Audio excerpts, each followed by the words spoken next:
નમસ્કાર, news for ઇન્ડિયામાં આપનું સ્વાગત છે. હું હિમાની આપની સાથે. તો નજર કરીએ આજના ટોપ 10 સમાચાર પર. ગુજરાતમાં હાલમાં તાપમાનનો પારો 30 ડિગ્રી સેલ્સિયસ કરતાં પણ વધુ નોંધાઈ રહ્યો છે. ત્યારે હવામાન વિભાગ દ્વારા હજુ એક વરસાદી રાઉન્ડની આગાહી કરવામાં આવી છે. હવામાન વિભાગ દ્વારા 22 સપ્ટેમ્બરથી લઈને 7 દિવસ એટલે કે 28 સપ્ટેમ્બર સુધી ગુજરાતના વિવિધ જિલ્લાઓમાં ભારે વરસાદની આગાહી કરવામાં આવી છે. અમદાવાદના શહેર કોટેડા પોલીસ સ્ટેશન હદ વિસ્તારના સરસપુરમાં રાત્રિ દરમિયાન બે જૂથ વચ્ચે ઘર્ષણની ઘટના બની હતી, જેમાં ઘર સળગાવવાનો પ્રયાસ પણ કરવામાં આવ્યો હતો. સરસપુરમાં રમણલાલ ડાયાલાલની ચાલીમાં રહેતા ઝહીર શેખે શહેર કોટેડા પોલીસ સ્ટેશનમાં ફરિયાદ નોંધાવી છે. 1.5 મહિના અગાઉ તેમની પાડોશમાં રહેતા સંદીપ રાઠોડ નામના વ્યક્તિ પર છરાથી હુમલો થયો હતો, જે ગુનામાં તેનો નાનો ભાઈ ઝકીન સામેલ હતો, જેથી પોલીસે તેની ધરપકડ પણ કરી હતી. સુરતમાં નકલી નોટ છાપવાનું કારખાનું ઝડપાયું છે. સુરતના ઓનલાઈન કાપડ વેચાણની ઓફિસની આડમાં નકલી નોટ છાપવાનું મિની કારખાનું ઝડપાયું, જેમાં પોલીસે 2 સગા ભાઈઓ અને નકલી નોટની ડિલિવરી લેવા આવેલા 2 યુવાનોને પણ ઝડપી પાડ્યા છે. સમગ્ર મામલે પોલીસે વધુ કાર્યવાહી પણ હાથ ધરી છે.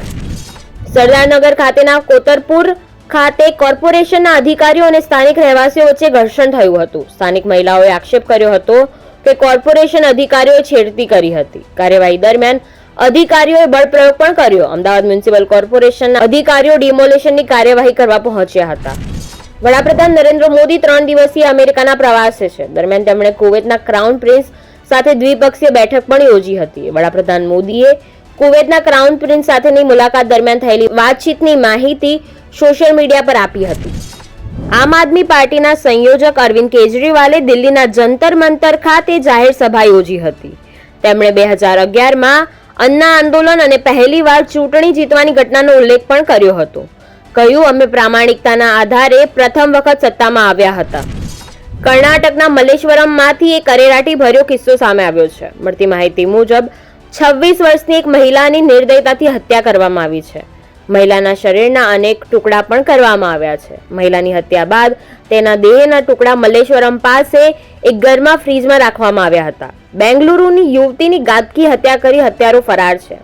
શ્રદ્ધા વોલકર જેવા જ હત્યાકાંડથી ખળભળાટ મચી ગયો છે. ઈરાનની કોલસાની ખાણમાં જોરદાર વિસ્ફોટ થયો છે. ઈરાનના દક્ષિણ ખોરાસાન પ્રાંતમાં કોલસાની ખાણમાં થયેલા પ્રચંડ ગેસ વિસ્ફોટમાં ઓછામાં ઓછા 30 લોકોના મોત થયા છે અને 17 લોકો ઘાયલ પણ છે. 24 લોકો હજુ પણ ગુમ છે.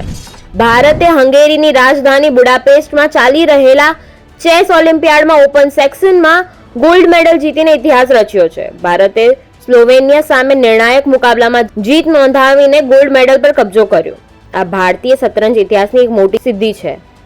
ભારતની આ ઐતિહાસિક જીતમાં ડી ગુકેશ અને અર્જુન એરિગેસીની ભૂમિકા મહત્વપૂર્ણ રહી હતી, જેમણે પોતાના મુકાબલાઓમાં જીત નોંધાવીને ભારતને ટોપ પર પહોંચાડ્યું હતું. બીસીસીઆઈ મેન સિલેક્શન કમિટીએ બાંગ્લાદેશ સામેની બીજી ટેસ્ટ માટે ભારતીય ટીમની જાહેરાત કરી છે. બીજી ટેસ્ટ માટે ટીમમાં કોઈ ફેરફાર કરવામાં નથી આવ્યો.